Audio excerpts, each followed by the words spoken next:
এই সবগুলো ল্যাংচা মাত্র হাফ কাপ গুঁড়ো দুধ এবং আটা দিয়ে বানানো হয়েছে বললে বিশ্বাস করবেন। হ্যালো, আসসালামু আলাইকুম everyone, welcome to my channel. আজকে আমি আপনাদের সাথে একদম পারফেক্ট একটা ল্যাংচার রেসিপি শেয়ার করব এবং 4টে স্টেপে দেখাবো যাতে আপনি বাসায় ইজিলি তৈরি করতে পারেন। এই রেসিপিটা ফলো করে আপনি যদি বাসায় ল্যাংচা তৈরি করেন একদম 100% পারফেক্ট আমার মতো ল্যাংচা হবে, আমি গ্যারান্টি দিয়ে বলতে পারি। তার জন্য ভিডিওটা সম্পূর্ণ মনোযোগ দিয়ে দেখতে হবে। যারা এই পর্যন্ত একবারও বাসায় মিষ্টি তৈরি করেন নাই, ইনশাআল্লাহ তারাও এই রেসিপিটা হুবহু ফলো করতে পারবেন। তো চলুন দেরি না করে রেসিপিটা শেয়ার করি। স্টেপ 1-এ আমাদের মিষ্টি শিরা তৈরি করতে হবে।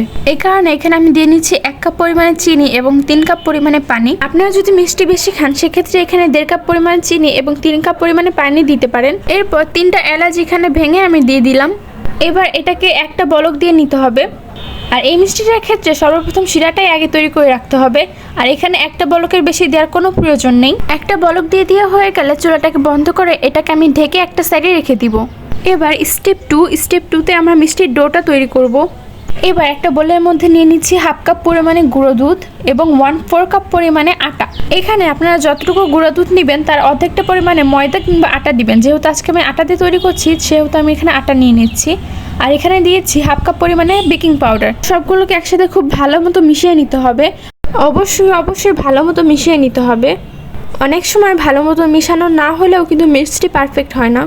এবার আমি এর মধ্যে দিয়ে দিচ্ছি 1 টেবিল চামচ পরিমাণে ঘি। আর এই ঘিটা কিন্তু আমার বাসায় তৈরি করা। ঘিয়ের পরিবর্তে এখানে 1 টেবিল চামচ পরিমাণে সয়াবিন তেলও ইউজ করা যেতে পারে। শুকনো উপকরণের মধ্যে এবার ঘিটাকেও ভালো মতো ডলে মেখে নিতে হবে। ঘি অথবা তেল দেওয়ার পর এটাকে মুঠায় মুঠ করলে এরকম একটা ডো হবে। এবার রুমের স্বাভাবিক তাপমাত্রায় থাকা একটা ডিম নিয়ে নিচ্ছি। একটা কাঁটা চামচের সাহায্যে এটাকে ভালো মতো মিশিয়ে নিতে হবে। এবার শুকনো উপকরণের মধ্যে একটু করে দিব আর ভালো মতো মিশিয়ে নিব। এই দিকটা খেয়াল রাখতে হবে যাতে একবারে সম্পূর্ণ ডিমটাকে না দেওয়া হয়, কারণ অনেক সময় দেখা যায় ডিমটার সাইজ বড় থাকে, সেক্ষেত্রে কিন্তু এটা বেশি পাতলা হয়ে যাবে। এই কারণে অল্প করে দিব আর মিশিয়ে নিব। আমার কিন্তু এখানে সম্পূর্ণ ডিমটুকু লাগেনি, দেখতেই পাচ্ছেন কিছুটা পরিমাণে ডিম বেঁচে গিয়েছে। মিষ্টির ডোটা কিন্তু একটু নরমই হবে, তবে এটাকে বেশি পাতলা করা যাবে না। এটাকে এমনভাবে রাখতে হবে যাতে আপনি এই ডোটা দিয়ে মিষ্টির শেপ আনতে পারেন। আমার এখানে ডোটা একটু বেশি পাতলা হয়ে গিয়েছিল, এই কারণে আমি এটাকে একটু বেশি সময় ধরে রেস্টে রাখবো। আপনারা আরও একটু ঘন করবেন, তবে এটাকে এভাবে রাখলেও হবে। আমি এবার এটাকে 20 মিনিটের জন্য রেস্টে রেখে দিব। তো ফিরে আসলাম 20 মিনিট পর। এবার আমি মিষ্টি ডোটা দিয়ে মিষ্টির শেপ দিয়ে নিচ্ছি।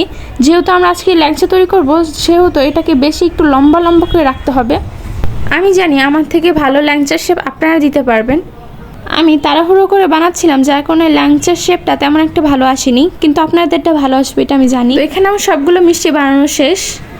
এবার আমরা স্টেপ 3-তে চলে যাব।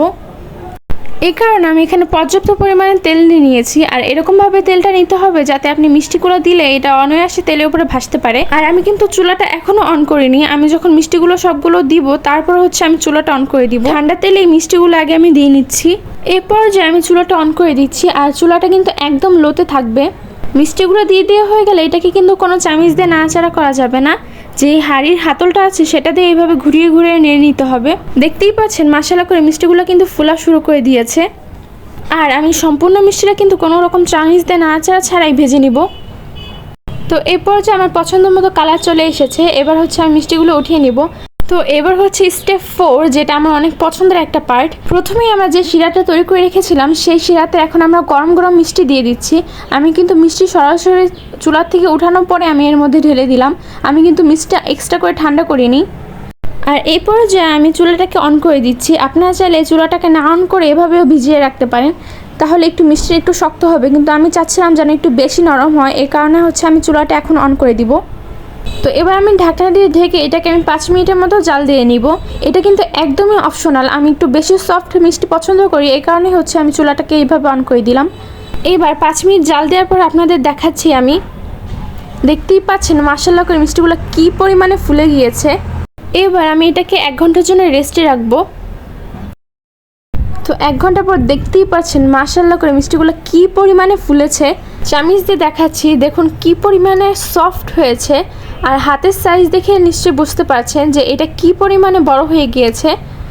তো আশা করছি আমার রেসিপিটা আপনি ফলো করবেন আর ইনশাআল্লাহ 100% পারফেক্ট হবেন। আর রেসিপিটা যদি আপনারা কেউ ফলো করেন আমাকে জানাতে ভুলবেন না। তো আজকে এখানেই বিদায় নিচ্ছি। সবাই ভালো থাকবেন, সুস্থ থাকবেন, আমার জন্য দোয়া করবেন। আল্লাহ হাফেজ।